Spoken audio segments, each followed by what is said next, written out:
नमस्कार, मैं कंचन शर्मा। आप देख रहे हैं live India news. Akhil Bharatiya Yuva Congress के राष्ट्रीय सचिव व बिहार प्रभारी राजेश कुमार सन्नी एक दिवसीय दौरा पर पूर्वी चंपारण जिला कांग्रेस कार्यालय बंजरिया पंडाल में पहुंचे, जिस दौरान युवा कांग्रेस के नेताओं ने उनका स्वागत किया। पूर्वी चंपारण लोकसभा क्षेत्र के महागठबंधन के तरफ से कांग्रेस प्रत्याशी मदन मोहन तिवारी के चुनाव को लेकर राजनीति बनाई गई। बैठक की अध्यक्षता युवा कांग्रेस के जिला बिट्टू यादव ने की। इस मौके पर युवा कांग्रेस के बिहार प्रभारी राजेश कुमार सन्नी ने कहा कि पश्चिमी चंपारण लोकसभा क्षेत्र में महागठबंधन प्रत्याशी मदन मोहन तिवारी के रिकॉर्ड मतों से जीत होगी। पश्चिमी चंपारण लोगों को स्पष्ट क्षमता कहा। अधिकांश विधानसभा क्षेत्रों में भ्रमण के दौरान लोग कांग्रेस प्रत्याशी के पक्ष में काफी उत्साहित दिखे, क्योंकि कांग्रेस प्रत्याशी मदन मोहन तिवारी जमीनी नेता है।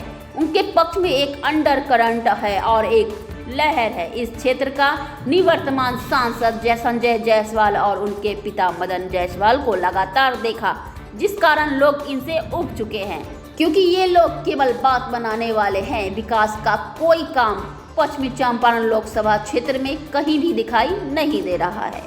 देखिए, लोकसभा चुनाव के मद्देनजर आज मोतिहारी जिला युवा कांग्रेस के द्वारा, या आप देख रहे हैं, सैकड़ों की संख्या में युवा सम्मेलन आयोजित किया गया। ये सम्मेलन बिट्टू यादव जी के नेतृत्व में, जो यहाँ के हमारे जिला इकाई के अध्यक्ष हैं, उनके नेतृत्व में रखी गई है।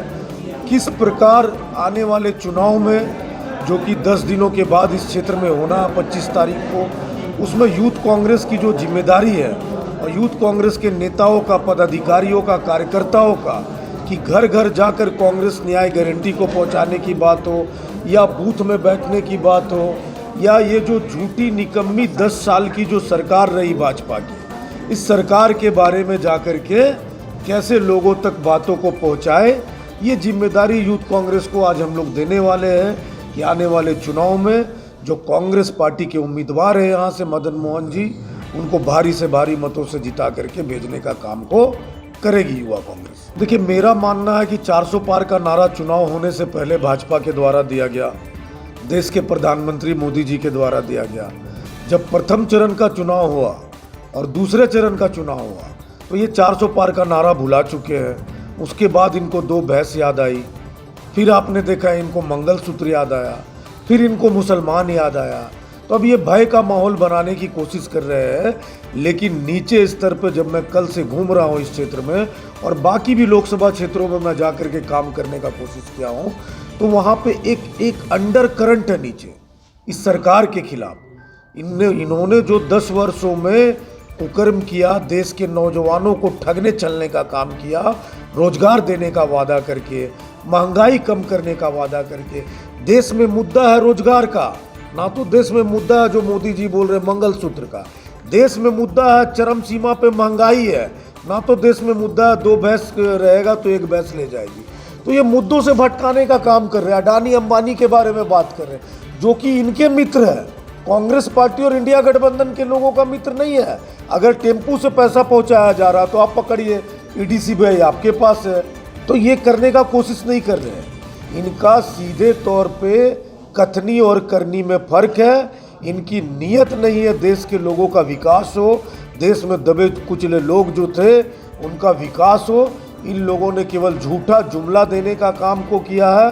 अंडर करंट ये जो संविधान बदलने की कोशिश कर रहे हैं, आरक्षण बदलने की कोशिश कर रहे हैं, ये होने नहीं जा रहा, चूँकि इनकी सरकार नहीं बन रही है। ये 200 पार नहीं होंगे, ये मैं आज आपके माध्यम से बता देना चाहता हूँ। निश्चित तौर पे पश्चिमी चंपारण के जो प्रत्याशी है, जमीनी प्रत्याशी है, कांग्रेस पार्टी के विचारधारा से शुरू से जुड़े हुए रहे हैं, वो लाखों वोटों से जीत के जाएंगे, आप देखिएगा।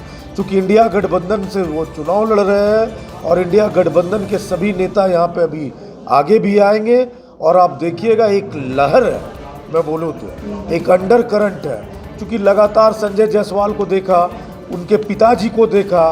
पिछले बार मोदी जी जब आए थे इस क्षेत्र में 2019 के चुनाव में, तो उन्होंने बोला चीनी मिल खुलवाएंगे, उन्होंने बोला ब्रिज बनवाएंगे, चीनी मिल खुलेगा तो सबसे पहले हम आकर के यहाँ चाय पिएंगे।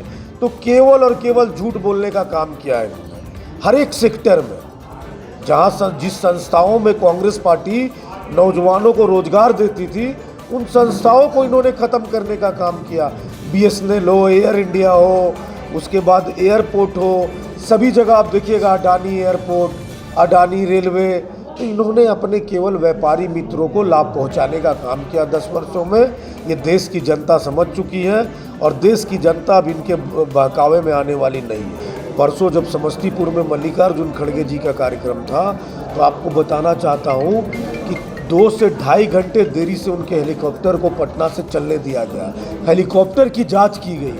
तो विपक्ष के नेताओं को केवल और केवल परेशान करने का काम किया जा रहा है। इनके जो पैसे पहुंच रहे हैं और इनके जो लोग भ्रष्टाचार में लिप्त हैं, ये सरकार 4 जून को जब बदलेगी तब पता चलेगा देश की जनता को। ऐसी अपडेट के लिए बने रहे लाइव इंडिया न्यूज के साथ। मैं कंचन शर्मा फिर मिलती हूँ अगली खबर के साथ।